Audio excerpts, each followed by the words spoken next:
Sneg znova povzroča težave v prometu. Spet moramo poročati o nesreči v enem od trojanskih predorov. Na avtocesti Maribor-Ljubljana je bila v predoru v smeri Ljubljane zaradi prometne nesreče zaprta polovica avtoceste. V nesreči, v kateri naj bi bila udeležena 4 osebna in 3 tovorna vozila, so bile 3 osebe lažje poškodovane. Zaradi izrednih zimskih razmer izločajo tudi tovorna vozila na podravski avtocesti na počivališču Dravsko polje v smeri Ptuja. Tovorni promet tako stoji že več ur.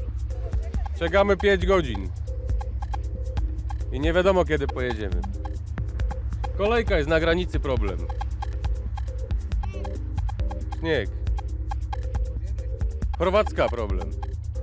Sarina Hrvatska problem. Ne radi.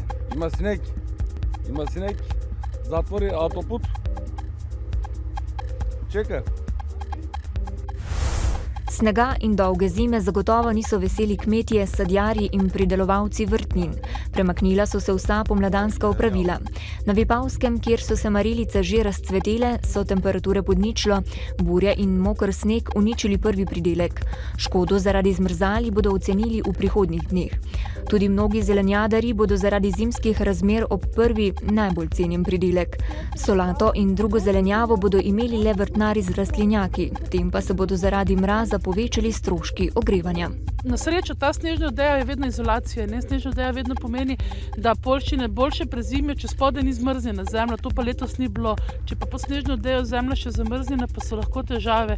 Edine težave lahko dela na žitih, kjer je bilo uporabljeno nerazkuženo seme oziroma nesemenski material, ker se lahko pojavijo različni te zimske snežne plesni ali pa na travah tudi, ki lahko tudi pravzaprav vplivajo negativno. Bonitetna hiša Moody's je znižala bonitetno oceno Nove kreditne banke Maribor. Drugi največji slovenski banki je dolgoročno kreditno oceno znižala z B3 na CAA2. Obete za naprej pa ocenila kot negativne. Ocena banke je tako kot v primeru Nove Ljubljanske banke pristala v območju, kjer se banka ocenjuje kot zelo tvegana naložba. Znižanje ocen je posledica potrebe banke po svežem kapitalu za vzdrževanje kapitalske ustreznosti v skladu s smernicami Evropske bančne agencije, potrebne po nadaljnjih slabitvah, ki še dodatno načenjajo kapital in pričakovanega dodatnega poslabšanja kakovosti portfelja, glede na šibke gospodarske napovedi in težave slovenskega visoko zadolženega realnega sektorja. Iz banke ob tem sporočajo, da znižanje ocene in padec v vrednosti delnice v zadnjih dneh ne vplivata na redno poslovanje banke. Banka posluje nemoteno, krepi odnose s svojimi strankami in zagotavlja, da so njihova sredstva v banki varna. Odbor za gospodarstvo znova razpravlja o noveli obrtnega zakona, potem ko je na omenjeno novelo Državni svet marca izglasoval odložilni veto.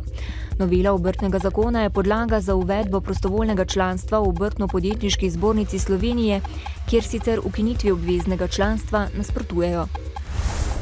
Sneg znova nagaja nogometašem. Zaradi zasneženih in zamrznjenih igrišč je namreč vodstvo prve nogometne lige Telekom Slovenija prestavilo tekme 25. kroga.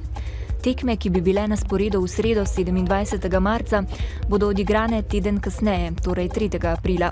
Prva nogometna liga se bo tako nadaljevala ta konec tedna s srečanji 26. kroga.